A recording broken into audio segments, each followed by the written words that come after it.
Welcome to the Sidebar, a book club for suspected schizophrenics. I'm David. I'm Gabe, a lead moaning group of the Tookie. What the fuck does that mean? I'm the moaning man. I'm the moaning man of Tookie. Every time I become a new cult leader in each episode. I was the head jackalopian. Yes, I was the senior Sneedman of last episode. Now I'm the master moaner. And I'm Capitalissimo, the sole owner of physical copies of Justin Mohn's bibliography. Nice. And today we're back together discussing The Punishing by Justin Mohn. And I don't know how we got to be here completely. It all started with a little bit of innocent curiosity from Cap. So maybe, I don't know, maybe the two of you can explain to me why the hell we're reading this and who is Justin Mohn? Because I, honest to God, have no idea beyond some horrific pictures I've seen. Well, Justin Mohn is a little bit of a Renaissance man. He is a musician. He was a relatively successful indie musician, mostly in sound genres. He was obviously a writer, but he is mostly known for his performance art, especially his collaboration on the concept of interracial dialogue. You know, I found it very moving. It really took my head off in terms of actual profundity. I think you mean intergenerational dialogue. Yeah. What did I say? So, you said interracial. Shows where your head's at.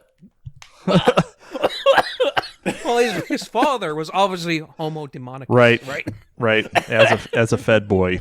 So Justin Mohn is a 32-year-old Pennsylvania native who had a bit of a rumspringa about a month ago when he hauled off and took something important from his father, which was his father's head, and then made a 14-minute allegedly. He hasn't been. He did kill him first. He hasn't been convicted yet. So allegedly, he decapitated his father, and then definitely made a 14-minute video, which he posted to YouTube. In which he declared himself the leader of the United States and ordered all National Guard units to form a perimeter around him, protecting him until the acting government could be removed. So. He called on people to unalive as many federal employees as they possibly could, even if they were, or even if and especially if they were friends and family with those federal employees. Important note: Justin Mohn's father, whose name escapes me. Mr. Mohn. Mr. Mohn's my father, and was a United States Postal Service employee for many years. So when he says every federal employee, he means it. Yeah. So that's Justin Mohn's current backstory. Oh, and yeah. He is alive. He was taken by the police alive. He had gone allegedly. I'm pretty sure that's not alleged.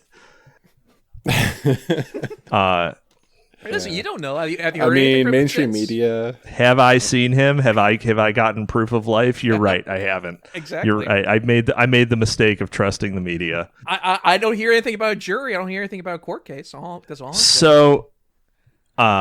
So Justin Mohn had a history of somewhat unstable actions, which sort of comes out in some of his works. He had nine published works, all of which I think we're going to be able to include under this episode title in some way. I'm going to do my best to include it. So if anyone wants to read ahead or read along with us, we're going to have the materials underneath. Today, we're just covering the one novella of his great... it's vast bibliography. Yeah. So, well, and we should also touch on his pamphlet, America's Coming Bloody Revolution, briefly, in that And that's one in which he calls for the execution of everyone born before 1991, which I am against as someone born in the 80s.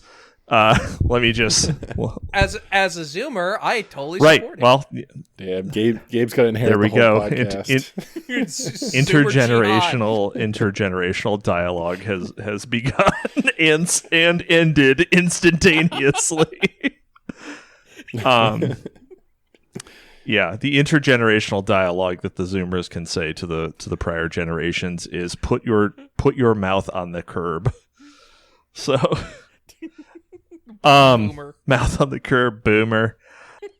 So yeah, let's see, where are we at?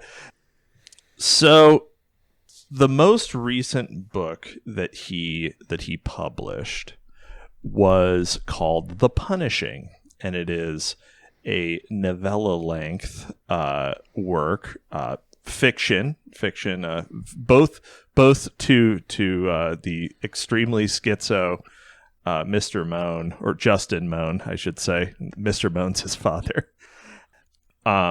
This was published 2 weeks before the untimely death of Mr. Mohn. So this is fresh. It's interesting. I didn't realize the order. I thought this was more of a mid-level, because reading it, I see some flashes that will probably call out of possible schizophrenia, but it's pretty cogent in its bizarre way. Oh, well, look, I mean, as a brief aside about schizofiction,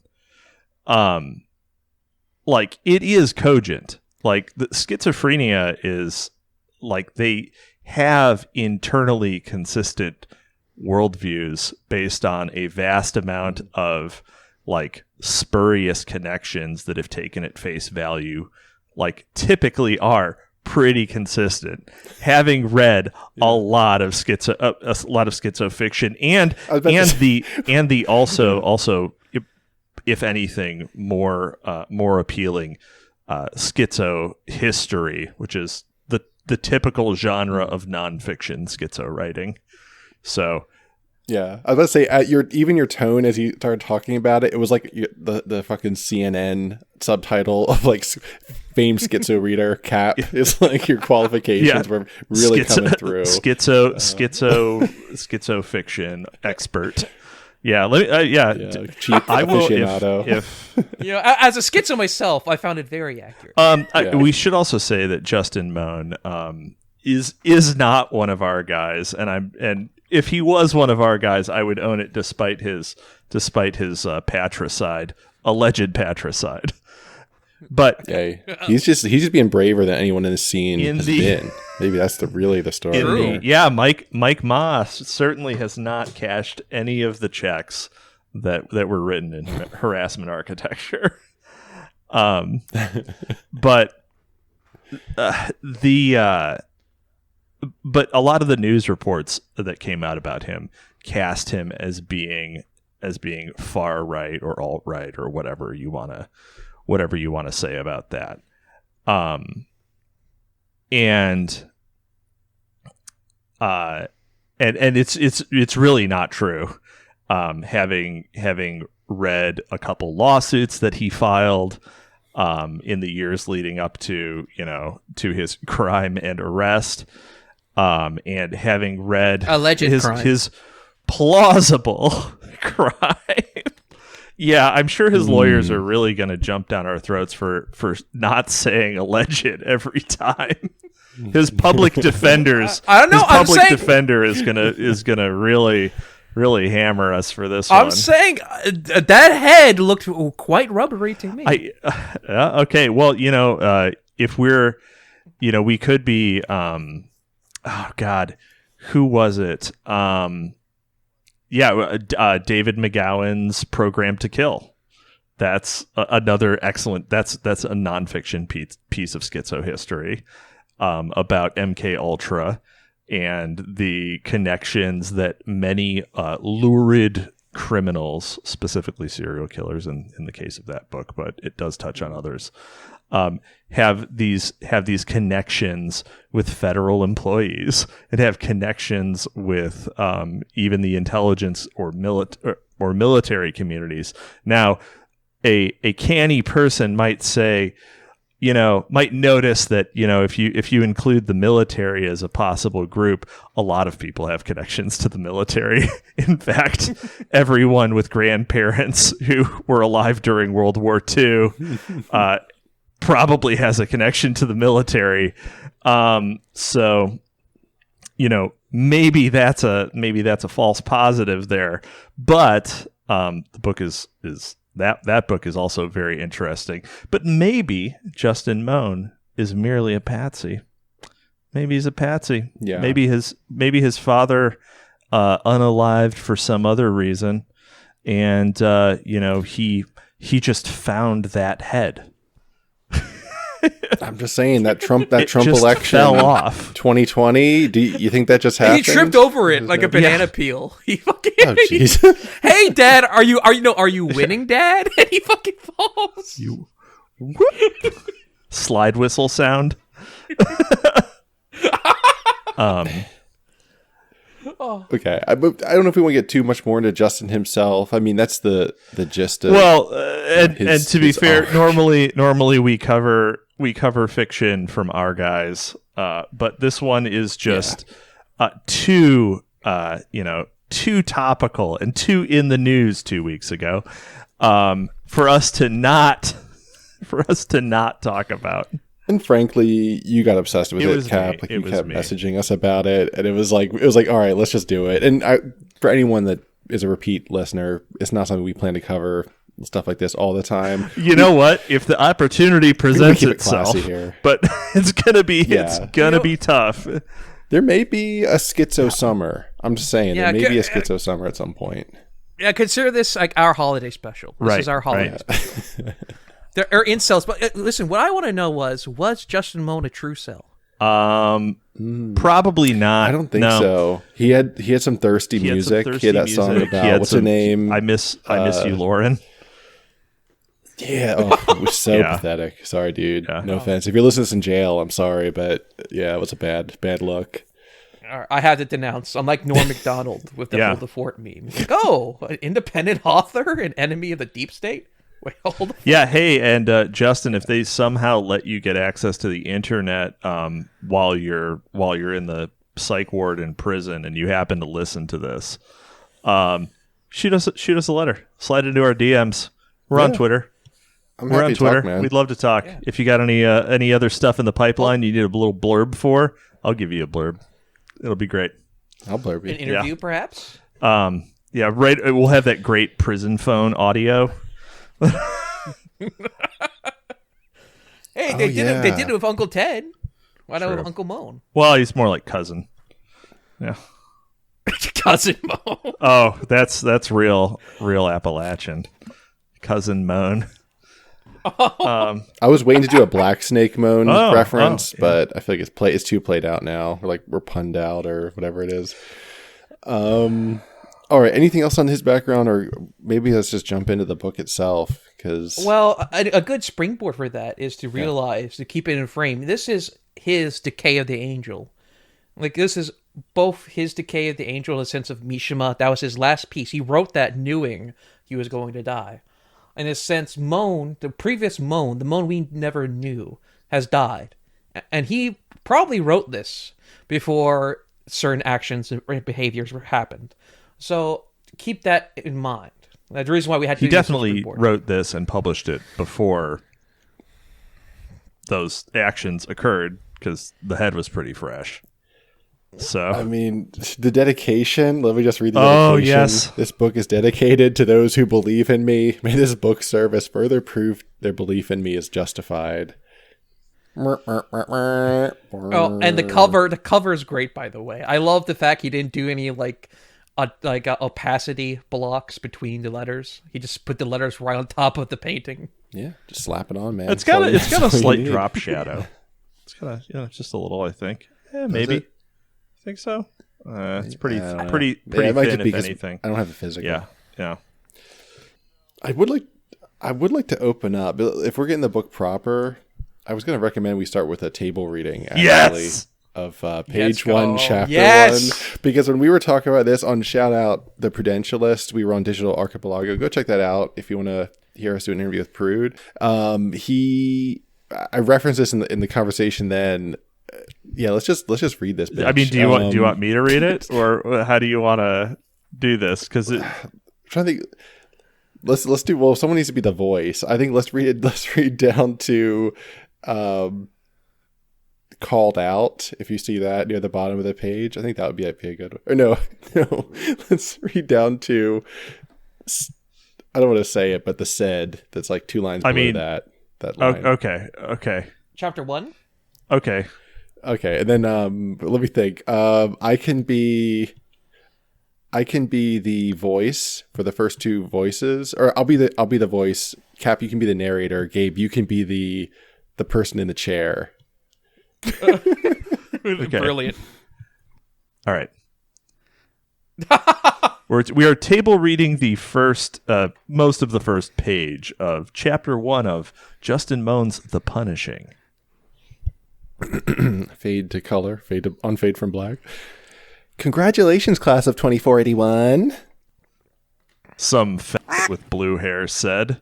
He had the lisp and all, the gay kind that probably wasn't even real. They banned the word faggot back in the 21st century, removed it from dictionaries. But when I learned this word, I liked it so much I said it whenever I got the chance. Said it only to myself, of course. Yeah! The crowd cheered. You're all on to the next chapters of your lives. Some of you will become doctors, some lawyers, and others computer scientists. But whatever you become, you will always remember your life before graduation. It really is true what they say. Your time here will have been the best time of your life. The faggot continued. Some retard in a wheelchair called out. That must have made them all feel special, I thought. The war cry of one of their peers, one of their equals. We have one last gift for you, one last surprise, the faggot said. They should have known something was up just by that faggot in his speech alone. Maybe they deserved what was coming. Follow me, graduates, the faggot said. And then they all file onto a bus to certain doom. So, like, dude, talk about hitting the nail on the head from page 1. A great opening, a very strong. Yeah, opening. we're probably never gonna get monetized for that table read, and worth it. Worth it. Dude, wait till we do the table reading of all the people. Oh my god! The building. We could have just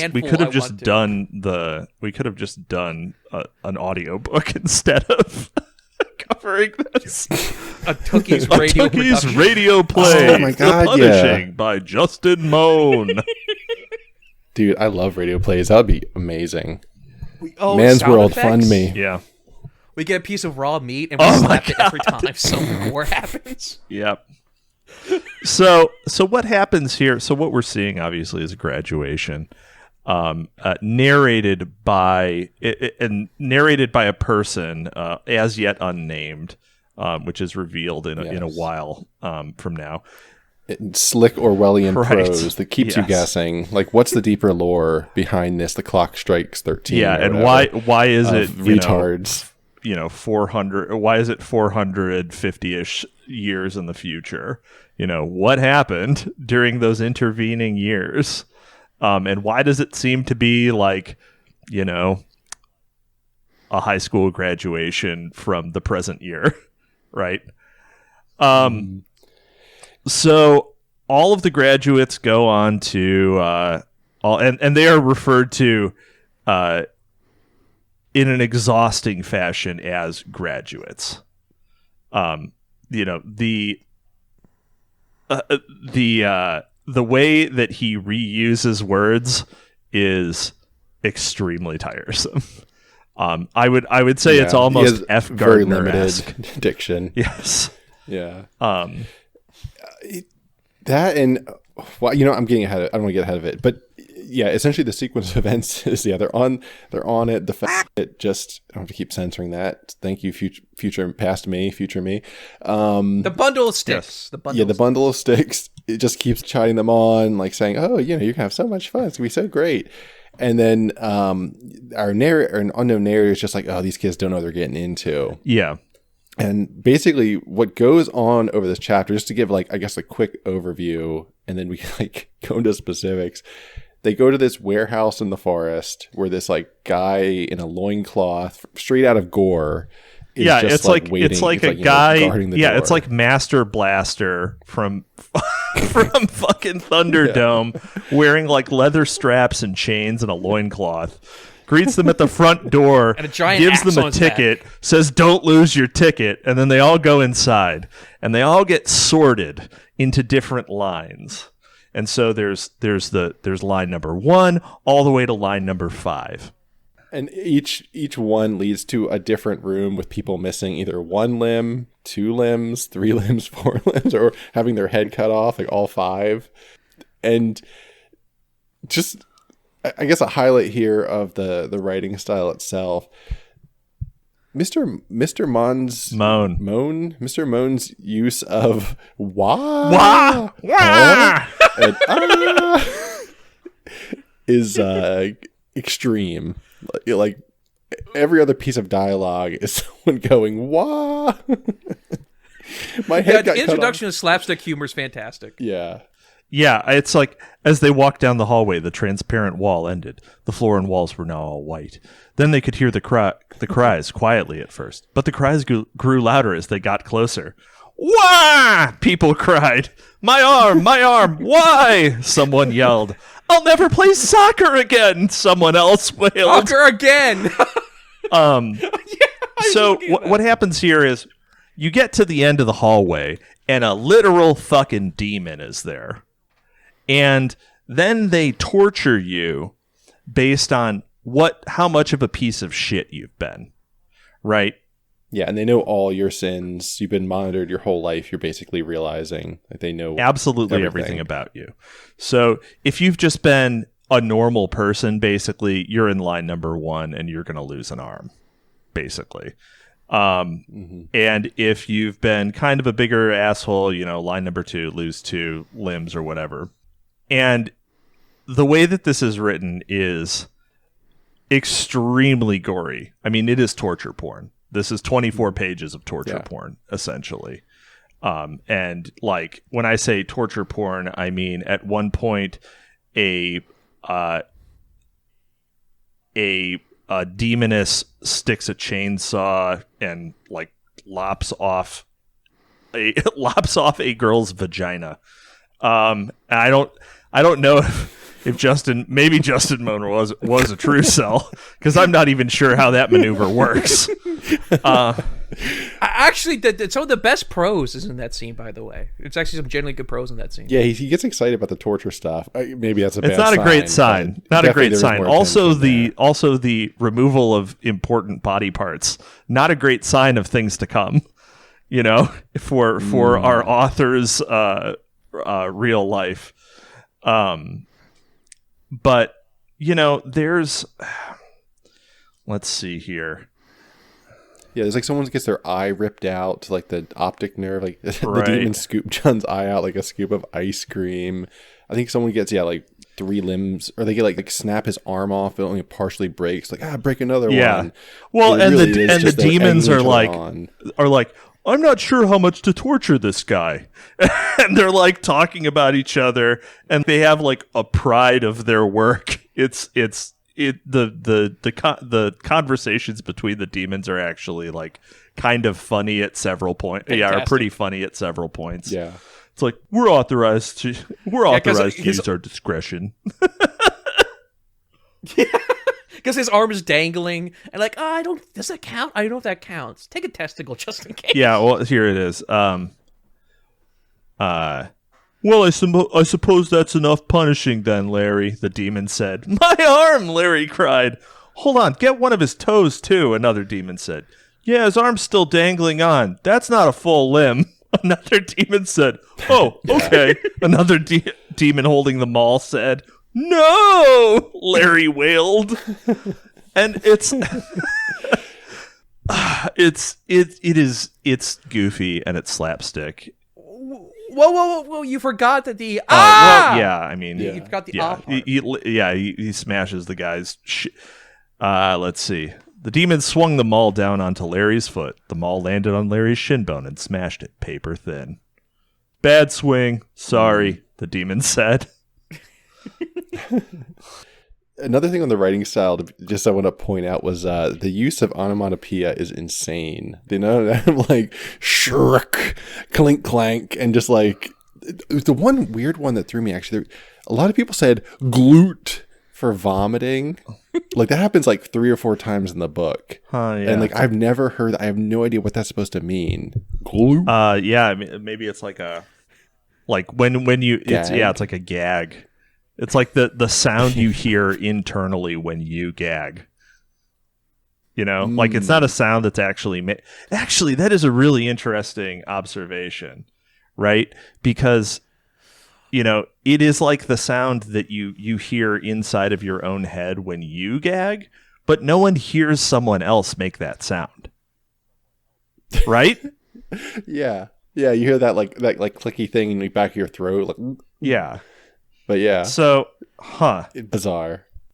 Well, yeah, because when you vomit, you can't. Anything you're going to say is going to end with ah, right? Because yet again, you're vomiting out. It's AH is the only ending vowel you can say.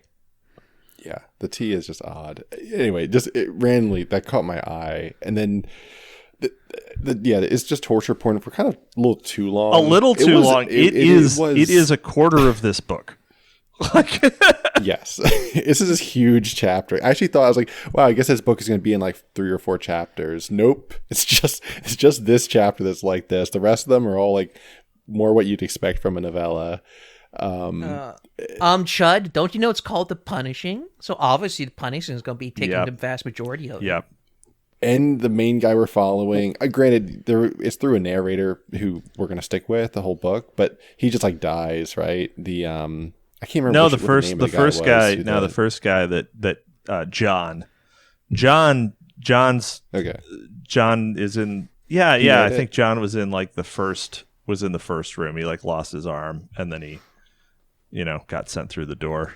Oh, then we just jump around to other people. So basically, the way that this world works is that you graduate from high school, you go immediately to the punishing, which is held in this warehouse. And demons torture you based on how much of a piece of shit you've been. And if you've been a real fuck up, let's see.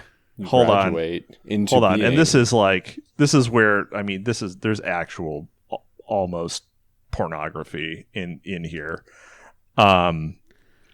Where basically if you're in the 5th line, if you're in the line like after someone loses all their limbs, they're like, hey, you are the fucking worst. So do you want to be a demon? And everyone who's in that line basically says, yes, I would like to be a demon. Obviously, I am a massive piece of shit. So, sign me up. And again, the alternative is we kill you right now. Yeah. So, here's one. This whore fucked everyone she could, starting at age 13, to blackmail them into getting what she wanted. By age 18, she'd fucked nearly every male teacher in the school. Her dad, her brother, one of her uncles, and her coaches. This allowed her to get straight A's while doing no work, get a car, and whatever else she wanted, and starting positions in sports, the demon said. The girl turned around and began shaking her ass. The demons and graduates alike laughed. Oh, dude, I was in tears. I was in fucking tears.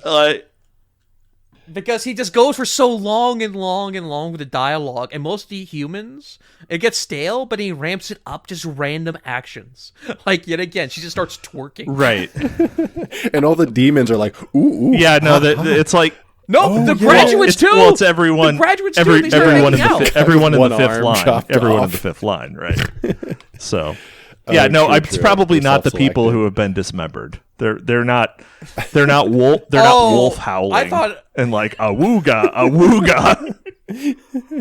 I wish that he had included an awooga, but there's no awoogas. Yeah. Oh, well, the other kin. Oh god. Yeah, well, we can get into that. That's the next chapter, though. So yeah, but I mean that's chapter 1 pretty much. Like we see one girl that becomes a demon. Yeah, and there's like another guy who says yes. There's like 2 people in that line that we see the perspective of, and basically everyone says yes. From there, we understand how the world works a little better, and we move on to chapter 2, the system. I think Gabe should take a shot at this one. If you're comfortable with it, Gabe, you want to do 300 years of history? Yes, except I wanted to read the one good prose piece. It's a small short piece from chapter 1. Go for it. Oh yeah. I will I'll leave it up to interpretation at the beginning of the sentence. The demon went into her missionary position. Blood dripped down onto the table. She screamed the entire time. The demon's head shook violently, and he thrust it faster and faster as he climaxed. When he finished, he picked up a butcher's cleave and began hacking at her vagina. She screamed even louder, her entire body convulsing in agony. He left a V-shaped cut, like a slice of pizza, removing her lower half's reproductive organs. Blood squirted out from her gap in her legs that looked like the filling of a cherry pie with a side of mandarin orange slices. That was that fat layer of her inner thighs. That was actually, it was good imagery on that line. It was one of the good prose descriptions. Man, food metaphor. Food metaphor.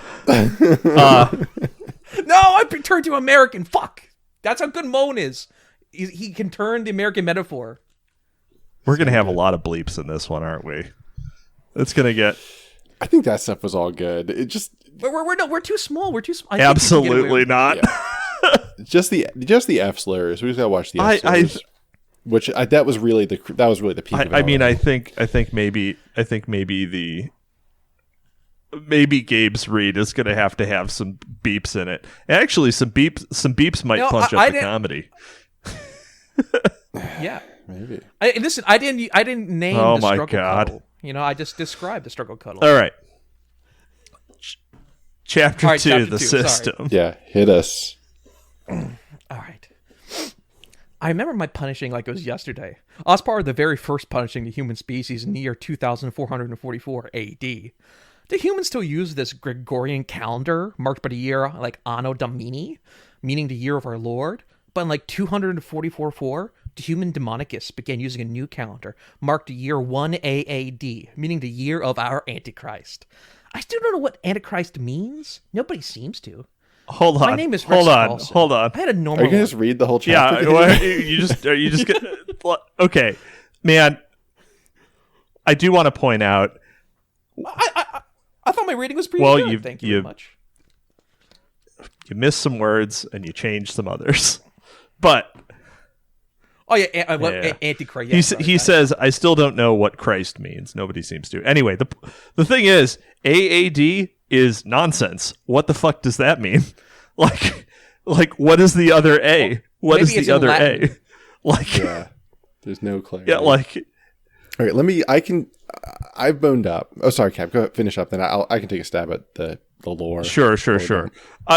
I'm just saying that if you were going to do like year of our Antichrist, right?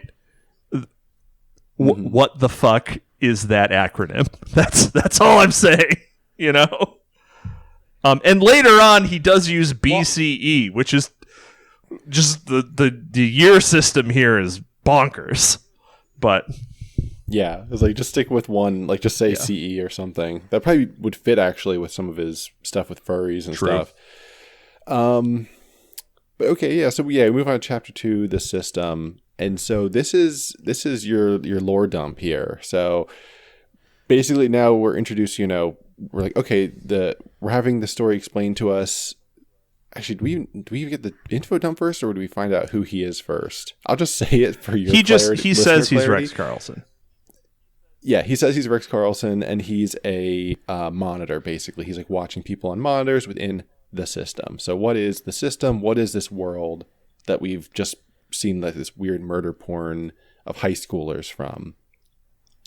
Basically, buckle your seatbelt because we have a lot of proper nouns coming up, so get ready. There were, the rise of LGBTQ whatever parties and essentially furries and otherkin. And I'm summarizing like 2,000 words at least of lore here. Basically, they formed homosexual governments that merged into one world government that eventually became the Ox Party. And as an Ox Party is the title of the demons. Hold on. You are skipping the best part here. Okay. Well, no, I'm going to go back. You are simplifying it way too much. Yeah, it becomes the Ox Party, but the way that you get to Ox and the demons in the Punishing had talked about the Ox Party.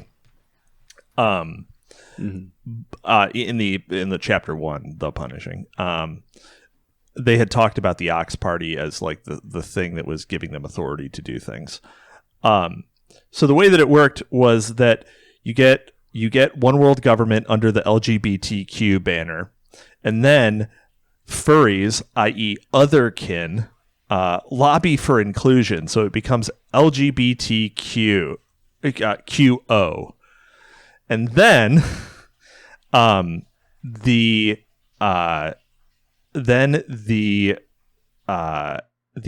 AI and cyborgs.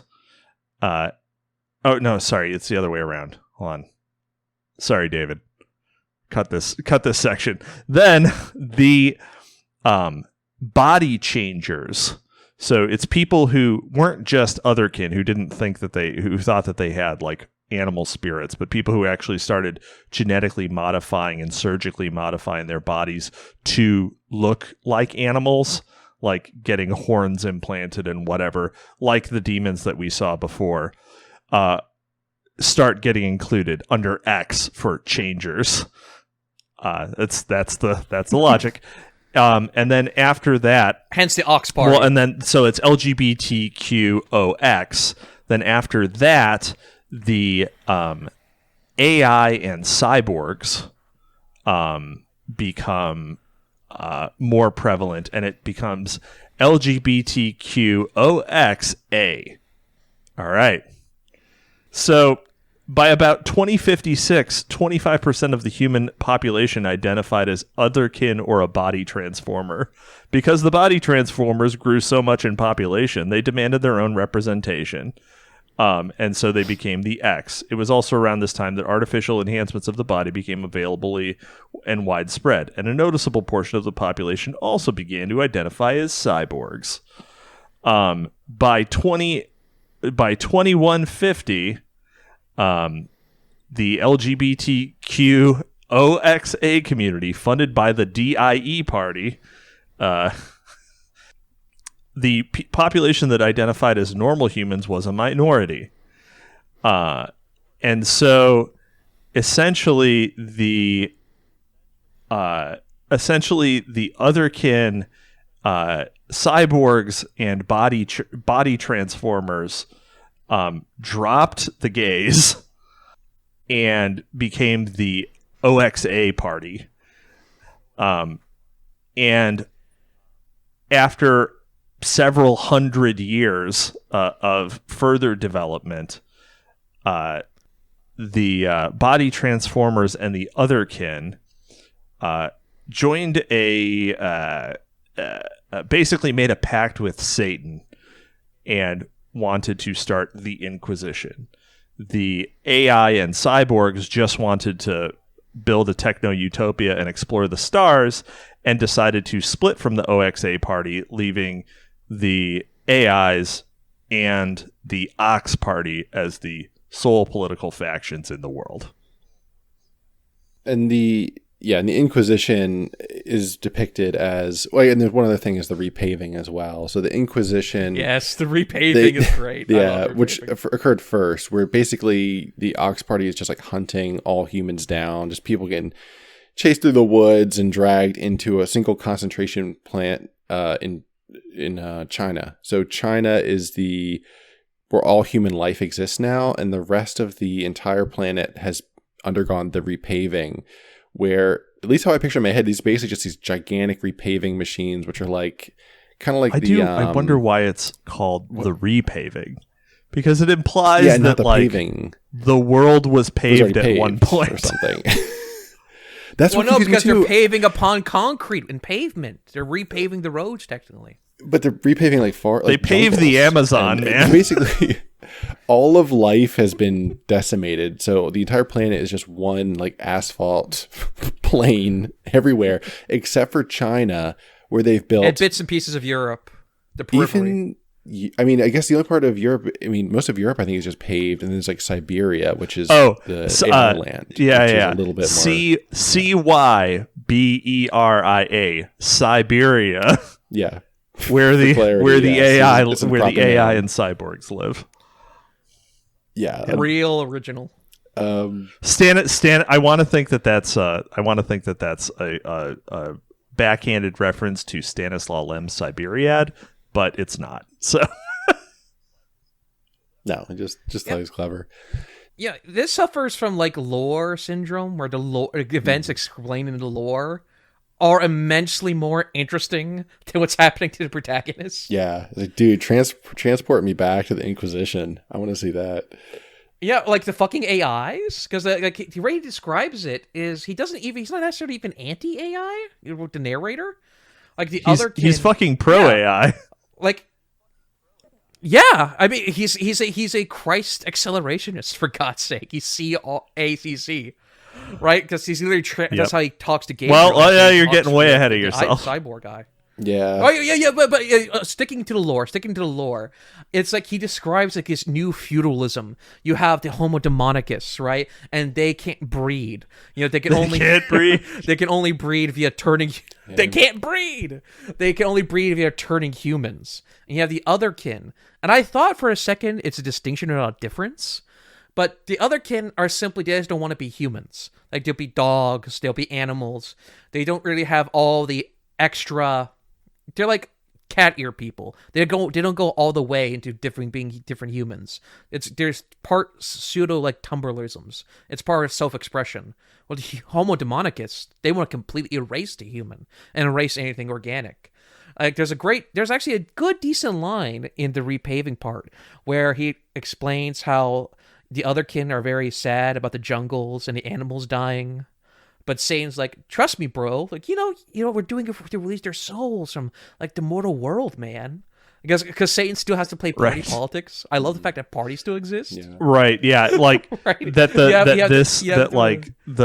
The kingdom of hell on earth evolves directly out of like American American identity politics. Except it's the fucking furries. It's the goddamn furries. Yeah, they took over. Yeah, I can't remember the last time I heard Otherkin on like. I this can. Is like 2014. I can. It was the most recent episode of The Computer Room. Oh yeah, I didn't hear that yet. But yeah, they actually interviewed. Well, one, right? I think that was a while. It was a while ago. But yeah, this was discussing the documentary Ruckus. But yeah, featuring good friend of the show, Geo. I can finally officially say that now. Yes. Oh, nice. Yeah. I'll check that out. The two other aspects of the system that are important, though, for what comes later, is weirdly. So everyone that's in the system, they never explain fully where the kids come from. Like, obviously from the human slaves, but there's not like that's the only part that's oddly not described. The people are raised in like what seems like a modern high school. Yeah, they literally say that it's setting. Like it's like a Truman Show setting. That exact statement is made. It's like the Truman Show. This guy who's living in the 25th century is like, just so you know, it's like the Truman Show. Real Chandler moment, you know? Well, no, remember, he has access to the internet. Remember, the whole point is Rex does have access to the demon internet. Yeah, and he for some reason was watching movies from the late 20th century. Yeah. He's a Jim Carrey head. Listen, the 90s were a great year. All right, they were a great year. And so all the adults in the system in China are actually demons. So there's just demons who are playing roles. They're, I guess, like injected with whatever, so they look like normal humans. So your parents... No, they weren't turned. They weren't turned. They were turned spiritually, but he not says... physically. Yes, so they can still breathe. But no. Yeah. And they tempt you into evil, and everyone in your life is like either spying on you or tempting you, which to me, this is like the big schizophrenic... Oh, absolutely. Connection that I saw is like, dude, yeah, everyone's watching me. Everyone is constantly watching you. There are literal, actual demons, like masquerading as human beings around you every second of the day, trying to tempt you into evil. And and they will both punish you and reward you if you are, yeah.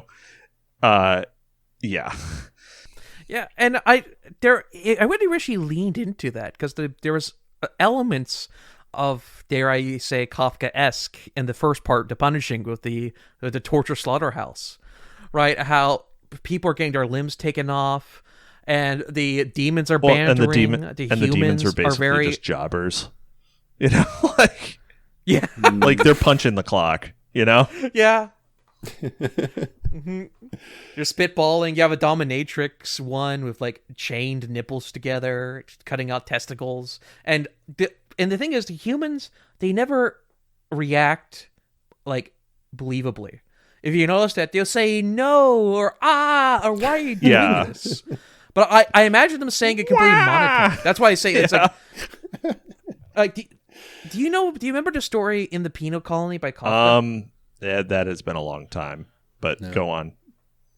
The weird version. It's about a story about the protagonist goes into Africa, and a colonel officer willingly puts himself into a torture device, and it's very disconcerting. It's just deeply strange. There's no resolution. Is this the one with all the needles? And there's where it like it just works its way through you over an incredible amount of time. Yeah. Okay. All right. Yeah. That. Yeah. Mm-hmm. But it's very blasé, and no one treats it like a big deal. Not even the protagonist. He's creeped out by it, but not in a horror way. Just deeply, everything is distant about it. And there's an element, it's unintentional, because he doesn't know how to write human emotion to violence. Like the inciting incident in this chapter, like violence has happened onto a girl, and she has her head slammed into a fucking rock. Can we just do that? Can we just do that part and talk about it rather than? Oh God! I don't really. I actually don't want to do that one. No, we're not going to read it. Yeah. No, I'm not saying read it out loud. Shit. No, I'm just saying we're jumping ahead like 3 pages. Let's just finish up and then just talk about it. And yeah, sorry about that. But basically, the whole point is that violence is very distant, but not purposefully so. So it just makes the reader genuinely uncomfortable rather than purposefully uncomfortable. If that makes sense. Yeah. No, I mean, I agree. I think that it's like, it's like, it is almost like, and I mean, I'm psychologizing a guy who subsequently allegedly did a big bad crime, but it seems like he knows intellectually that the violence is bad, but is also fascinated and a little titillated by it, frankly. So yeah, there's this one micro scene of a girl. It's like, oh, you cheated on your exams, you slept around, and she starts, well, I needed money, I was pressured into it, and then she stops, and she willingly just gets strapped in, doesn't move an inch, only cries like quietly. This is after a bunch of different people get tortured and killed, but she does it quietly. The doctor does it with the demon does it with normal precision. And then she gets her leg cut off, and she just limps to the door. She even says, "Oh, go to your door to your right." And that was feeling more uncomfortable than anything else, because the other ones were playful or pornographic, very edgelord, slapstick, people getting flying around. Whereas that one was like suffering, like true suffering. Yeah, that was because we kind of psychologicalize him, like, oh, he's viewing violence as very much like a 14-year-old boy playing Doom. But that scene, out of all the excess, that one felt the most uncomfortable, because I felt like he intuitively knew that was discomfortable. You know what I mean? Huh. One other point on the system before we move off it, though, because this is going to be very important later. And I'm sorry if this is dragging on for anyone listening. This is like, there's like so much detail here that you have to know this lore dump. So Nimrod, who was possessed by Satan, is the leader of the Ox Party. He built, in his kingdom of hell, which, is what we're living in right now. He built a fortress called, what's it called? The Temple of Satan. Abyss. The Abyss. Yeah, the Abyss. And in the middle of that is the Temple of Satan. And it stretches all the way from Turkey to Egypt to Bulgaria. Jerusalem. Jerusalem. Bulgaria. Sorry. Yeah, so basically So there's this single building. There is this single building that stretches from Bulgaria to Egypt through Turkey. And then where like the entire Holy Land is the palace. And that's the Temple of Satan where Nimrod lives. Right. Yeah, very odd sense of space here. And then, but all the people are in China. All the regular humans are in China. All of the AI and cyborgs are in Siberia, which is in Scandinavia, and Moscow. It's like Moscow through Scandinavia. And that was some generally good world building because like they're techno, so they need the cold because it helps their circuits. Like that was actually generally somewhat good world building. Like. Well, we're working with. Sure. The maximum charity here. Listen, they rebuild the Tower of Babel as a space elevator to mine asteroids. Right. So yeah, and then all the demons basically live in this giant one building, and then around it is what is referred to as the periphery, which is like a bunch of incomplete public works projects and like half-finished buildings and a bunch of shit that doesn't work, right? Yeah, Say just got bored. Yeah. Like, fuck it. Basically. Nimrod got power, built a bunch of stuff for his own satisfaction, and then stopped doing anything else. Yeah, just fucked off for some reason. Yeah. All right. And then I think that does it for the lore dump. Then we get, I guess, into the plot proper, which the inciting incident. Which is, funny enough, I think this actually be, the rest of the book will probably be faster than all the rest of this. Because it actually, the plot itself, the first half is actually entertaining for what it is. Mm-hmm. The lore, I'd rather see the story about the fucking AIs or the Otherkin. Like, the Otherkin are slaves to the Demonicus. Like, how can you tell the difference between the two? What's their lives like? Like, a setting, it's like the Horus Heresy. The Horus Heresy, or during the Heresy, is far more interesting in Warhammer 40k than the current plot line. And I think that's the case here. The fucking pre-dump lore is more interesting than the actual story you're reading. Mm-hmm. Just like Game of Thrones. Ooh. All right, Gabe. At least this book was finished. Do you want to take a shot at the meeting Rex in that part? Yes. Okay, so Rex, he's a security guy. His job, he's one of the first generations to actually experience the punishing. He has not known anyone in his life. He only knows one guy who knows another guy who barely remembers what the pre-apocalypse or pre-Inquisition was like. So he's accepted it. He's very numb to everything. It's not purposely numb. He doesn't have strong opinions. He basically just lurks like the Demonicus forum boards. That's how he learned the word bundle of sticks, basically. It was from looking at demon Wikipedia, basically.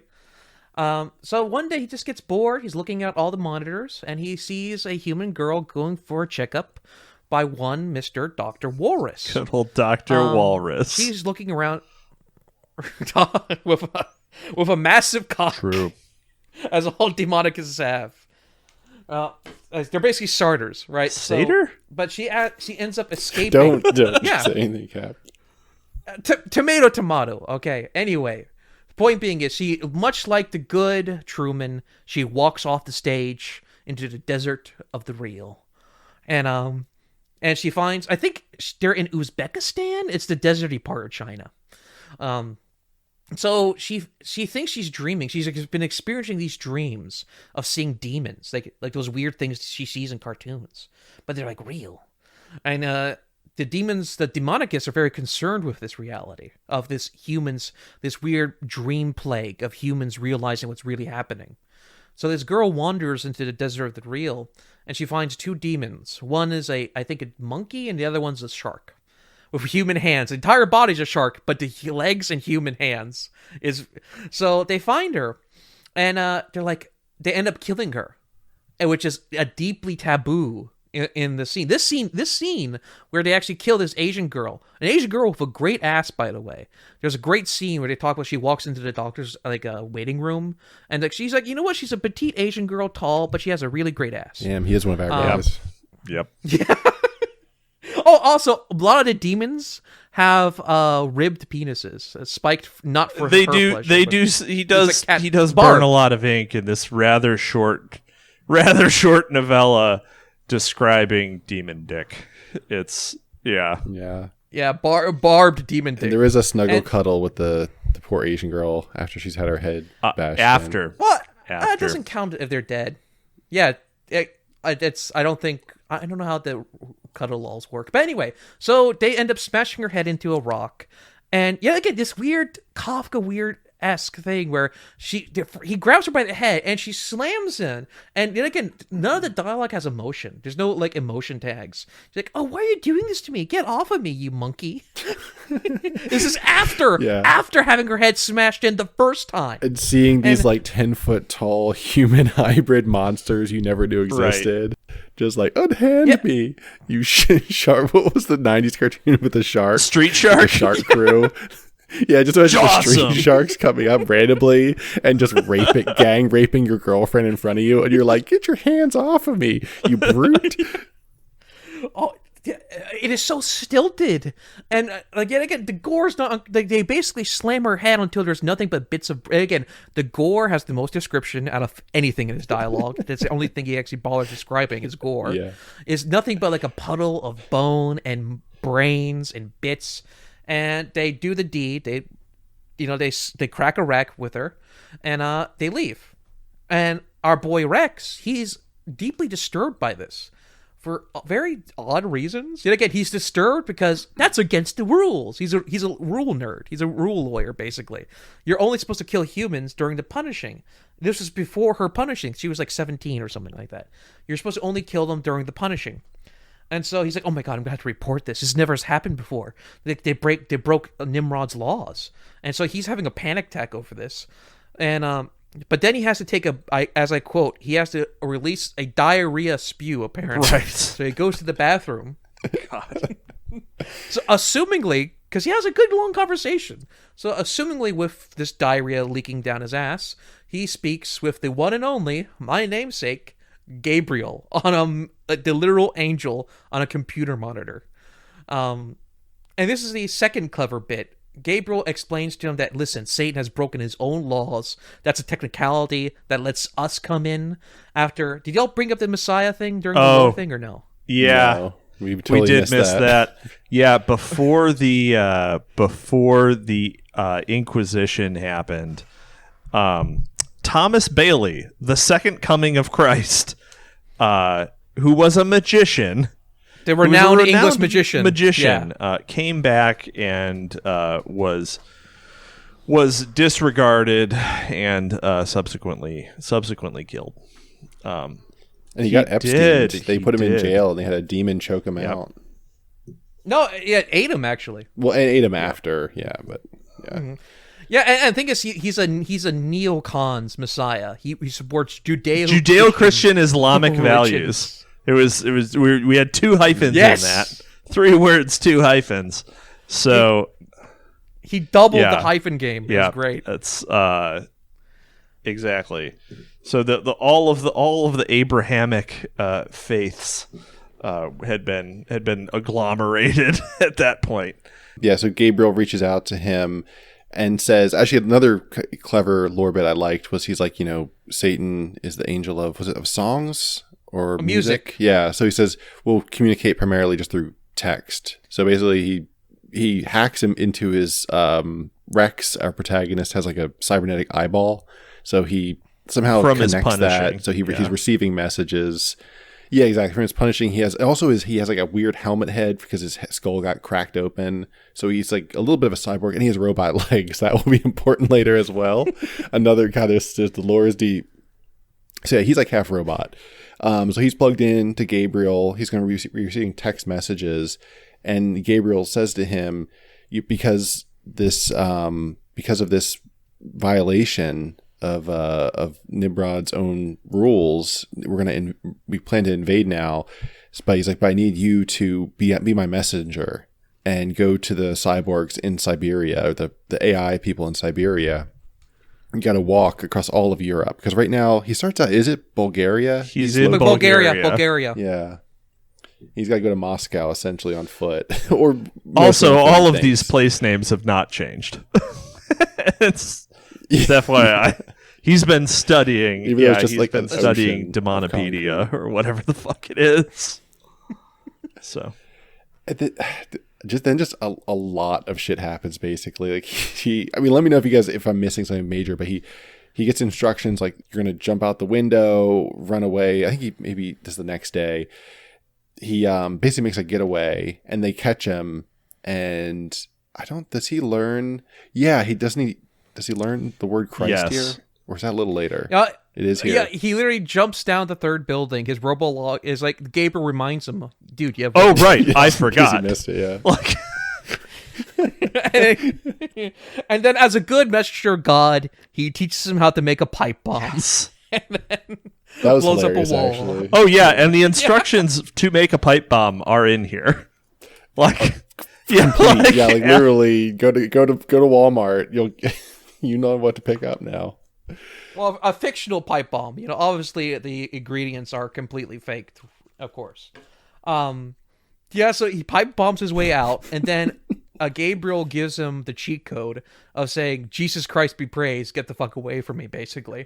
And the mere mention of Jesus Christ, the Messiah, literally basically turns... It's like the self-destruction code from Deus Ex. As soon as you say it, the demons literally self-destruct. Yep. Yeah. Start smashing That's why they out. have the other... That's why they have the other kin. I was like, well, why the fuck do you have the other kin? Because yet again, the lore justifications, the only time he shows any intelligence is with the lore justifications. Like, it was actually clever with the Gabriel thing. He can only speak via visuals because Satan can hear anything spoken, which was a nice touch. No. And the other kin, they're basically just like they're these version of Troons, except with like animal parts. Like, they're furries. They're basically furries. So furries are immune to the saying Christ be praised because they're not technically homodemonicus. They're just people with like cat ears attached to their head, basically. Yep. And once he starts yelling out Christ, basically they start fleeing, and there's a missile strike called on his location. And so he's just sprints away, and where he lived, I assume that whole he just runs demolished. out, and the whole section he was in is just glassed. Yeah. And they quarantine it because a random slave is spreading a pandemic. Yeah. Then maybe my favorite part of the book comes next. He goes to the slave camp, and there's just a bunch of pathetic human slaves, people with like one limb missing, and they all have robot arms. We find out where all the punishing people end up, basically. They go to these weird slave camps with demons just like whipping them and laughing at them. He goes in, he tells the demons to kill themselves, and then they die. And then all the slaves like, oh, we want to follow you. And he's like, I'm going across the desert, this asphalt desert. You're going to die. They're like, no, we want to go with you. So they all go out. And then literally like one paragraph to the next, just like, yeah, everyone died. There's even a girl who set up as sort of a romantic interest. And she even had a name like Tracy or something. Tara, I think. Is it Tara? I think it was Tara. Yeah. And she just dies like the rest, but they thank him for, I guess, freeing them before they die. Dying free. Right. Yeah. And then our fellow podcast enjoyer, Rex, just blasts the Bible as an audiobook for the next 5,000 miles he walks alone. Yeah, he sets his legs to auto walk. And also, like, remember, this is the world has gone through the repaving. So this is just a parking lot. This is Europe, the parking lot, right? It's just asphalt for the entire to the horizon. It's just It's a cool idea, right? Like, actually, it would be fun to just do more description of what would it be like to be in a desert of asphalt. Well, and at one point, feeling. he does come to he finds the Danube, right? But he doesn't describe what the fuck, like. Yeah, Is it basically like a fucking giant drainage ditch? Is it just running over the ground? Has it worn through the asphalt? I don't know. I want to know. Like, I'm so glad you called that out. I was like jumping out of my chair when I was reading that part because I was like, yeah, what the fuck does a giant river look like in a concrete planet? Like, is there fish? Are there? Anyway, I'll let this. Go ahead. Demonicus fish. Ooh. Yeah, he could have went Dante, right? Because Dante, everyone's favorite Inferno, there's gore porn. There's definitely gore porn in the Inferno, but he describes everything in hell. All the circles, you get a deep description of what every circle's like. So you can get the gore porn, but the description, and again, there's unintentional comedy because he shits himself as he walks. So he has shit leaking out of him as he walks, auto walks while reading the Bible. There's basically, it's literally, I think he had a world building document. He had to put a light narrative in it and then published it.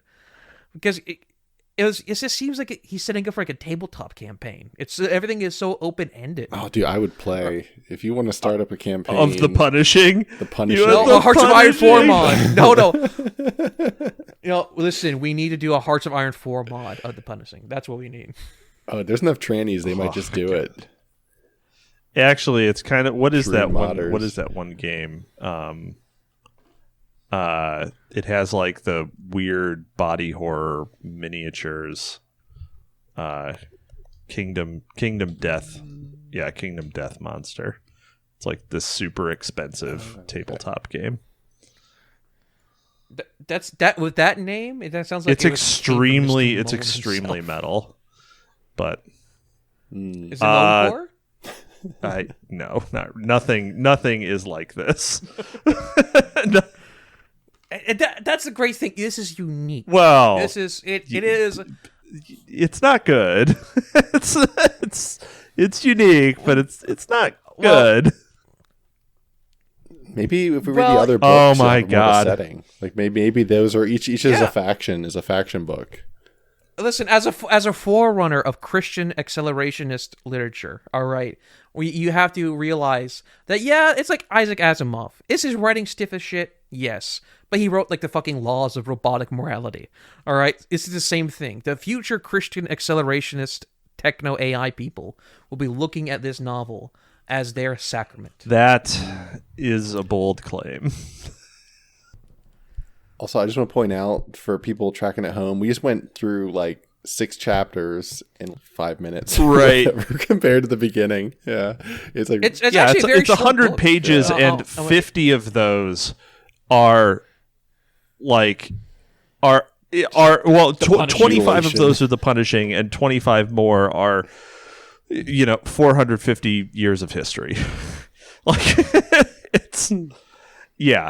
It's like that. It's got pacing problems. It's got real bad pacing problems. We could probably keep the. I guess we could probably keep the actual like stylistic critique to a minimum, because I'm pretty sure he's not going to be changing any of these things. This is a raw feed straight from the mind of Mohn. So. Yeah. Damn, Mohn will be my Kaczynski guy. I'll write to him, and he'll keep right in jail. Maybe we can publish Uncle him. Ted Kaczynski guy? Yeah, No, not politically, but I mean, like maybe Unreal or someone can publish him. Oh my god, yeah. Well, remember, Kaczynski's writing, I'd say, actually developed a little bit better after. Well, what the fuck else are you gonna do?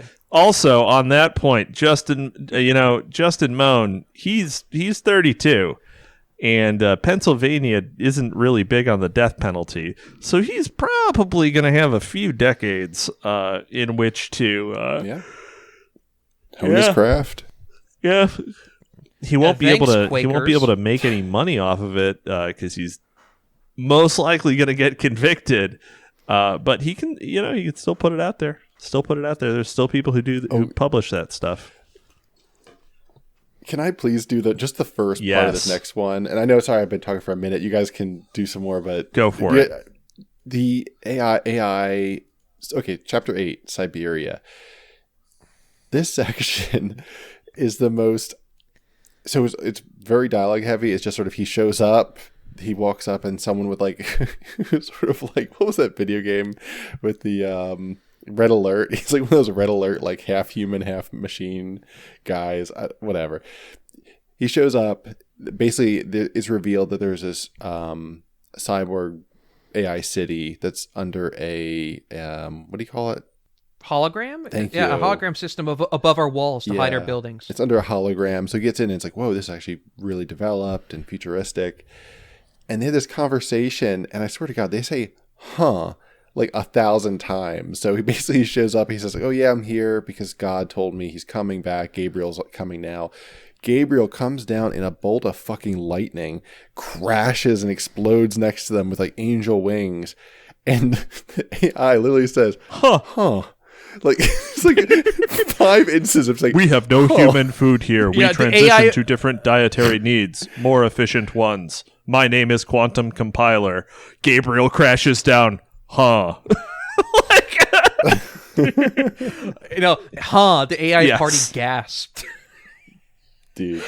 Again, the descriptions kill me because he does them so badly or so sparingly. When he does shit like gasped, it becomes funny in its own right, to be honest. It's just also because it's like, like the mental image of this is insane. Like, what is this like? I don't even know how many people are there. Just imagine like several like robots together going, huh? Because it says like the cyborg said. It's like, what the fuck? But anyway, I've been yammering for a while. If one of you guys want to take a stab at some of the rest of this, or maybe just finish us out because this is this is the last hurrah. So the eventually Rex, with the help of Gabriel, convinces the AI party to attack what do you call it? To attack the Temple of Satan. And try to get Nimrod. So they're. Oh wait, that's a weird aspect of it though. Is that they tell the cyborgs not to attack directly. They just rescue humans from the system. So they like just the angel. They send the cyborg party over. Yeah, that's right. They send all the AI and cyborgs to go like bust the humans out of China, and then then Gabriel just like solos the abyss. Yeah, we got this, bro.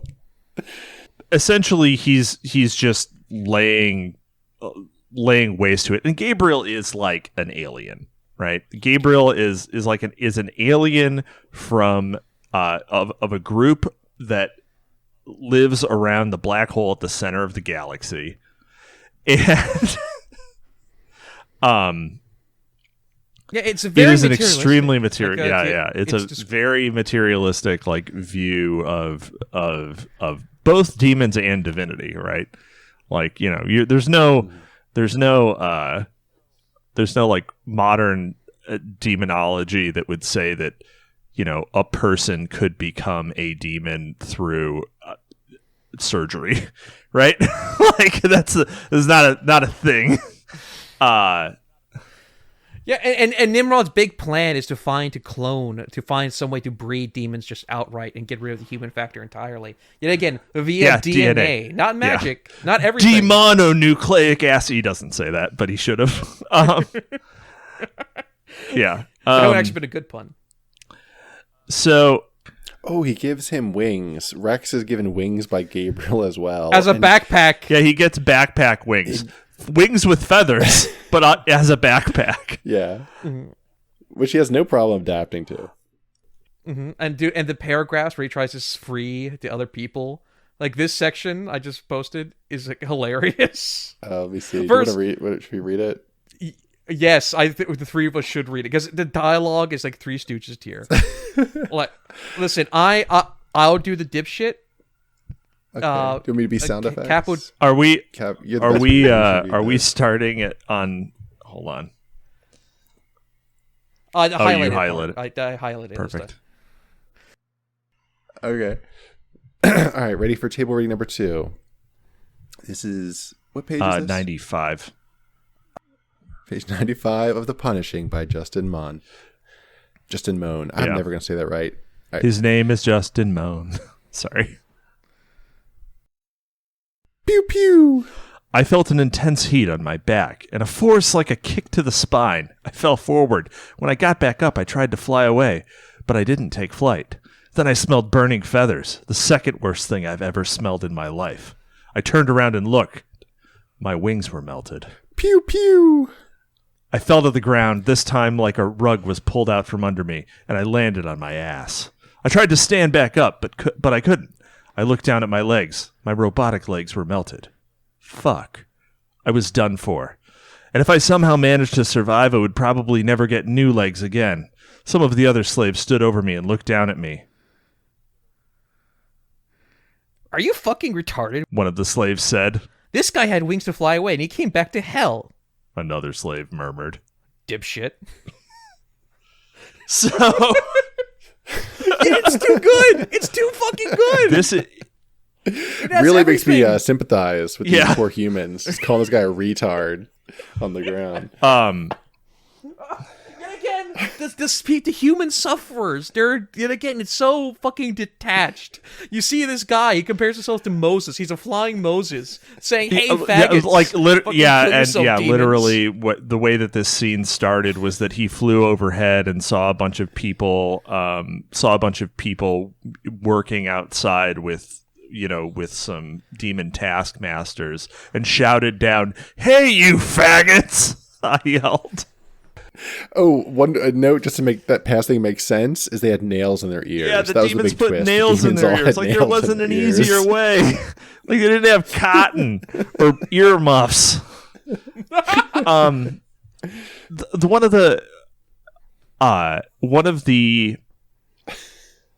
This scene especially, and like, have you guys ever watched Garth Marenghi's Dark Place? All right. Well, No. Garth Marenghi's Dark Place is like a short BBC comedy series that's spoofing shitty writers, specifically Stephen King, in several ways. But there are narrative sections where Garth Marenghi is, allegedly this or is in the show a horror novelist who's written more books than he's read, and my robotic legs were melted. Fuck. I was done. That is basically beat for beat how his shit writing was in that show. It's amazing. It is amazing. I mean, this is very funny because it's so bad. It's like the first. I don't think I've ever read a novel that is like good bad. You know what I mean? Like watching a really bad horror film, or watching just some absolute piece of schlock cinema, where it's enjoyable because it is of such low quality in such specific ways. Yeah, it reads like a horror parody. I never dreaded reading this. It was always on to the next thing. Oh, sorry. Go ahead, Gabe. No, I was going to say, this is like a horror parody. Like this dialogue, like this is something I can imagine like Duke Nukem saying. It's definitely that level of, yeah. This is a Duke Nukem mod, kind basically. of. Yeah. I gotta save the babes. Or it's hilarious. Like it's parodistic. It's again the reason why I highlighted this part is because I feel like this is intentionally funny. Like again, this is kind of like the midwit investigation part of this video. Is like, is this intentionally funny? Because it's like so perfect. The pew pews, the dialogue of the slaves. Like this is something like from like Life of Brian. If this is right, intentional, man, there are like some comedic sections in here right? That seem to be like very intentional. I don't know. I don't know if it is though. Yeah, that would take a lot of self-awareness that I don't see signs of, frankly. Yeah, but the paragraph flows naturally. Like this is actually, I would say this is generally well written. Only this chunk, what we just read out, is actually a genuinely. I would say this is actually you good, are well-written. You're high, Gabe. It was you are high. You are fucking. You are off your gourd on xylazine, and I hope that the necrosis does not take you before you learn the error of your ways. Listen, I'm saying this particular part we recited is just it is this microcosmic, this gear in this like giant leviathan of rust. This is a gem gear. Okay. This is not coal. This is generally the way it's paced, everything. Okay. The comedic timing. I think you are. Yeah, this is okay. This is I. It's like saccharin. It's genius, like saccharin is genius. Oh, don't blaspheme the great saccharin by comparing this to this. At least that tried. Okay, so then we get to, the next part in this genius magnum opus where Nimrod it's a Dragon Ball fight. Gets Nimrod in a Gundam, basically in a giant demon mech, gets shot out of the top of the Temple of Satan. You're skipping the best part though. Rex is in the dungeon. Remember, he's getting messages the whole time, and Nimrod is revealed to be Kai Lang from Mass Effect 3. He's sending these like retarded, taunting messages like, I'm going to beat up Gabriel and you're going to watch. Right. As this Gundam fight progresses. And so go ahead. Nimrod does this like goofy switcheroo. Like the way he defeats Gabriel is by like, doing a pump fake with a giant reflective umbrella, like where he tricks Gabriel into thinking that he's like standing next to himself and then KOs him. Okay, but then. Gabriel being down for the count. Another, you see the line of light flying down, and no surprise, it's Michael. And here's a whole bunch of other fucking angels. And then Nimrod tries to do the same thing again, but Michael sees it and suplexes him to the core of the planet. Like, it is a Dragon Ball fight. The only thing it's missing 100%. is someone shouting Kamehameha. Like,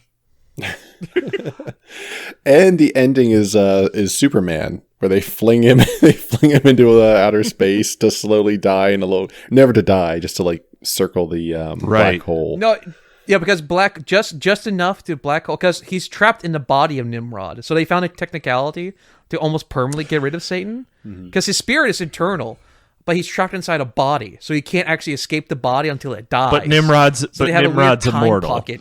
So they, so they fling him into a stable orbit around the black hole at the center of the galaxy, thereby defeating Satan forever.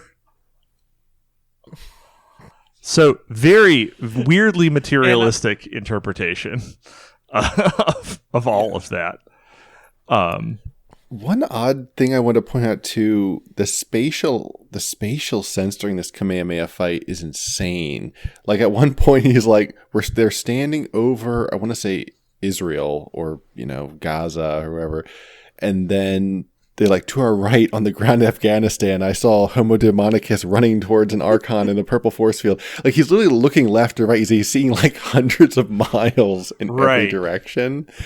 It like loses all sense of scope. Yeah, it is like it's like a fever vision, right? Yeah. And I beheld, yeah, exactly. And while all of this is happening, Gabriel's in jail, and you hear like the cartoon like a torturer coming down. Oh, right, right, and then finally Yes. And out of all this crazy Dragon Ball anime tier fight scene, after the torture sessions in the beginning of The Punishing, how, like, oh my god, like, he actually tries to pseudo build up tension the best a Mohner can. And so it's not Gabriel, it's Carl. Or is there, sorry, Rex Carlson. Rex Carlson, our narrator. Yes. So we should probably be a little more explicit here. And this is deliberately funny. It is obviously deliberately funny. Rex Carlson is in this prison because he got his legs shot off and his backpack destroyed in the thing we read. And he is getting this direct feed through his robot eye of everything that's going on. That's why he can narrate the Dragon Ball fight. But he's watching in the meantime, there is this big fat jovial torturer demon named Bellio, who is he just like rips a woman in half and drinks her guts, and he's like, yummy. And then Gabriel immediately flew down to Earth. The drone tracked Gabriel now. Gabriel descended into the Earth's atmosphere and headed straight for the abyss.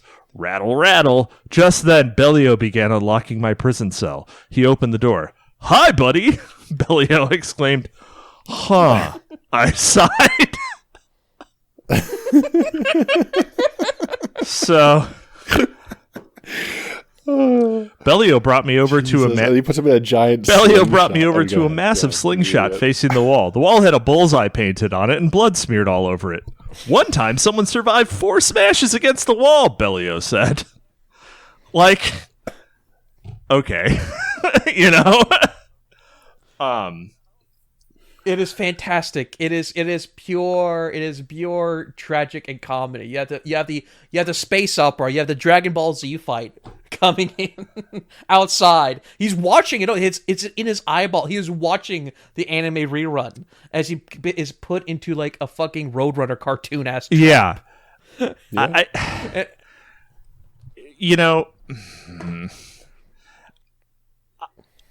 This was a brief. I mean, I read this thing in one sitting. It was. I don't know. It was actually enjoyable. I probably. This sounds terrible. I wouldn't have enjoyed this if I didn't know the backstory of the author. Probably, I would have been like, "What is this?" I mean, this is like Call of the Crocodile level of writing. Like, let's be clear here. It's a little better. Call of the Crocodile. It's a little better, but Call of the Crocodile has a better cover at least. At least there's some artistry. God, Call of the Crocodile. Crayon on blackboard. Chalk. Yeah. Yeah. So that's the end of. That's the end of the punishing. It just ends. Everyone's like standing on a hillside, and Satan is defeated forever. Yeah. Which, I mean, as far as endings go, it's a good ending. Like it's about as happy and resolved as everything can be, or as anything could possibly be. But, it's. I don't know. Yeah, it's basically just Judgment Day. I cannot recommend that anyone read this book. Really? Because I feel like I could.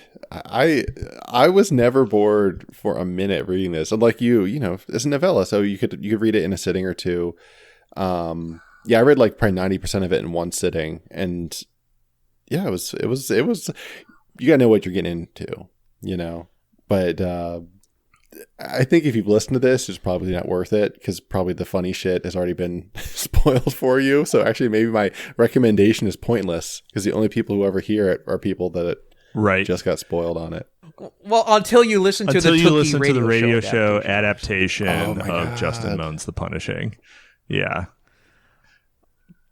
That's our 1,000 subs celebration. That's going to be as soon as we hit 1,000 subs. Getting some girl to be a voice actress, like, all right, I'll just scream. I'm gonna pretend to be a demon chopping a pizza slot into you. I'll tell you what. If we get if we get 1,000 subs, I will absolutely do do a radio play of this stink burger.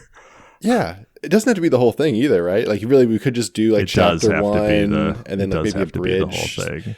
Some of the second half you could abridge. Listen, I mean, I want to be clear though. The Rex saga is the weakest part. Like, really, that the first half is gold, and then it's like, okay, I know what's gonna happen. Let's just come on, Rex, hurry up, just walk through that fucking desert. It's a sandwich. Like the bread, the beginning. You fucked it up, American. Right? Dude, you can't stop, and you're the one that was always bitching food about analogies it. are. Well, yes, no, because Mohn.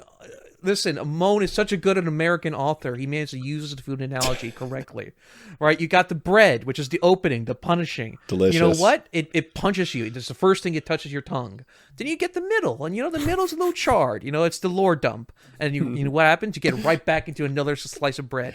And this one is nice and raw. It is fluffy, and ends a little bit too soon. This is the weirdest fucking food analogy I've ever fucking heard.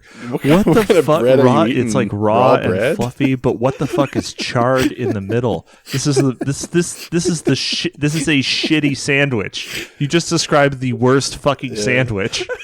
Which, fair. The meat is overcooked. The meat is overcooked. This it's not a good. It's definitely the worst book we've read. Yeah, no, it's a metaphor for the lore. He spends too much time on the lore. If you spend too much time on the burger, it becomes charred. Right? It becomes cold. Basically. I mean, I don't know. This is. I'm completely lost. I've completely lost the thread on exactly how the fuck raw. what dish? What the fuck do you eat, Gabe? No, the top bun is smaller. Like sometimes you get fucked with the buns. Like sometimes the bottom bun is bigger than the top. This is not a problem I've ever encountered. Never happened to me. Hey guys, has this ever happened to you? You get a regular sized burger bun on the bottom, but the top is just for a slider. Has this ever happened? Like a comically small bun. A little tiny one, like a yarmulke on a fat man. Well, listen. Sometimes when you have a big barbecue, some guy eats one piece of bread like a jackass, and you have to improvise. So you grab a slider bun, right? And I think you just eat an open face fucking sandwich.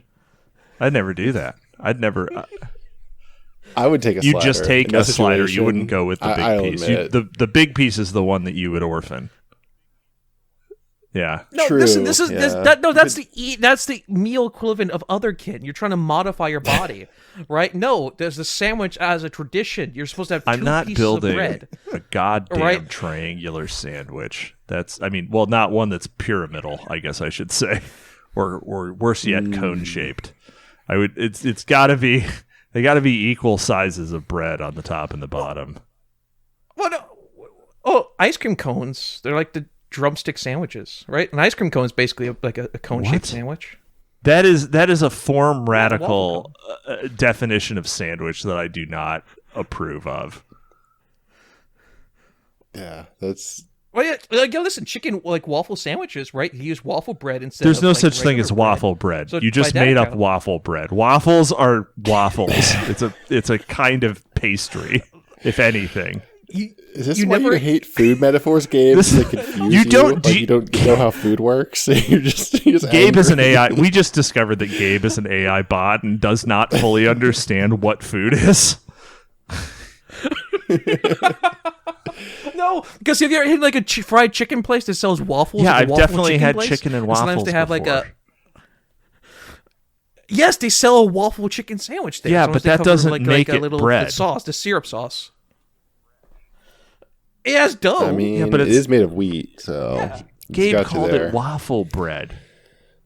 That's the first time that's ever been said. I do not believe that anyone would ever refer to a waffle as being comprised of waffle bread. Listen, cladistically, it's the bread fucking family. Not. Actually, I gotta side with Gabe. It's made with bread family. Number one, it's just made with batter and it's fried. It's not made with dough. But what's that batter made from, though? Ever think about that? Yeah, and fried bread is a delicacy. Yeah, but the bread is baked and then subsequently fried. Okay, that's a distinction without a difference. Okay, we're way off. We're arguing about this is about how punishing. sensical food metaphors are because Gabe clearly does not know what food is. Yeah, debating if a ice cream cone is a sandwich. I think this is the bar punishing. Listen, I am a true Nietzsche. I looked into the abyss of food analogies. That's why I hate them. I take them to their back. Sorry, and it looked back, and it was an ice cream cone sandwich. That was the abyss. I saw what the food analogy ended. I saw the truth when you look at the logic over like what a sandwich is the most Reddit thing we've ever done. Yeah, it's very, very basic. But here's something that's not Reddit. Subscribe to our Patreon, and you might get a voice acting role in the we don't have the punishing stage play. Not yet. We do have a Substack. Give David that doesn't accept kudos. Money. Give him kudos because he can't accept funds. Buy something. Okay, so normally we would have an Amazon link, an Amazon affiliate link that you could click on and then buy the thing we're talking about. But we can't. We can't because Justin Mohn's corpus, all of his work, has been memory holed for a crime he hasn't been convicted of. And is that just? I ask you. We're reading banned books. The real crime is the banned deep books, state. man.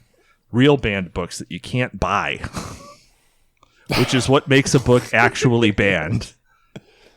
So anyway, we're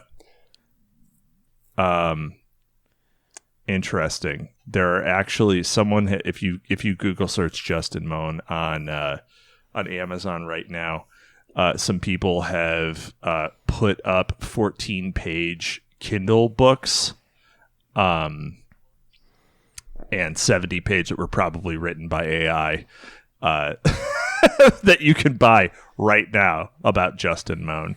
They're about him, but his books aren't up there. Ooh. Maybe it's something we could do. Like, you can just write an intro to a book, right, and then just put it out there, and then what a great delete it if they know it's him. We'll just steal his work. Wait, can we can we write a true crime memoir? I really like how we write the intro, republish it, and but we also did like a whole episode on a plagiarist grifter. We have yeah. Yeah. Does libel laws count against public felons? Can we just write a biography and make shit up? Yeah, I mean, he's going to sue us. I guess you could just make up whatever you wanted. So he's gone. But all right, unless you guys have anything else, I guess we can call it there. That is The Punishing by Justin Mohn. Finally got it right that time. Weird book. It will be linked below. Please, if you haven't already, please subscribe, support us anyway. Share this with your friends. Share this with your friends. Share this with your father. Yeah. Listen to this episode with your dad.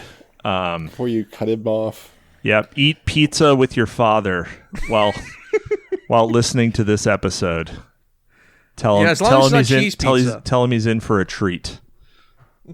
Really knock his head off with this one. All right. Yeah, and if you have any a girl book talker, she's really into book talk, oh, I'm so into BookTube. Share this. We want more female audiences, man.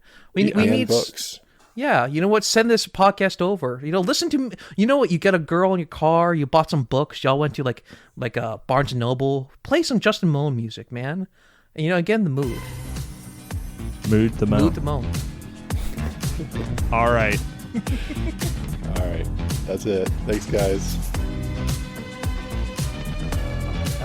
3, 2, 1, and stop.